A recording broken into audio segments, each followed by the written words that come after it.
Бу елда булмас дип ышандыра газчылар, чөнки ягу сезонын башлап җибәргән ныклап әзерләнәләр. Барлык ГРПларда да текущий ремонтлар проведен. Приборное обследование белән соңгы вакытта заниматься итәбез. Ремонт эшләре бара.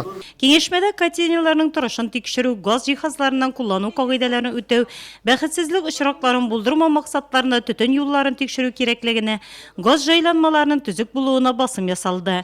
Газ казаннары алыштырган очракта да тиешле кагыйдәләр үтәлергә тиеш.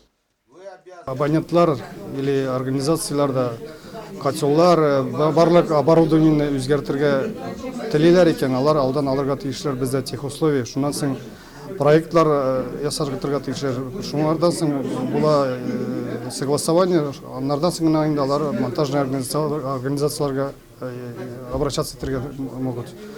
Шуннан соң готовится исполнительная техническая документация, аннардан соң принимать яңа оборудование. Кагыйдәләр катгый, чөнки газ шаярганны яратмый. Техник карау үткәрелмәсә дә зәңгәр ягулык бирү туктатыла. Нурлатгаз электроцентралендә бу яктан проблема юк, чөнки предприятиенең барлык котельнияларда бүгенге көндә әзерлек сызыгында. У нас 9 котель. Безнең предприятие балансында 9 котельня бар. Барысы да табигый газ белән җылытыла. Бары берсе генә Самара өлкәсендәгесе табигый газ белән түгел. Барлык ремонт эшләре дә план нигезендә башкарыла. Ягулык сезонын гадәттәгечә 1 октябрьдән башлап җибәрербез дип уйлыйм. Зәңгәр ягулык тормышыбызны җиңеләйтте, әмма саксыз булып, аңа зыян салмасак иде.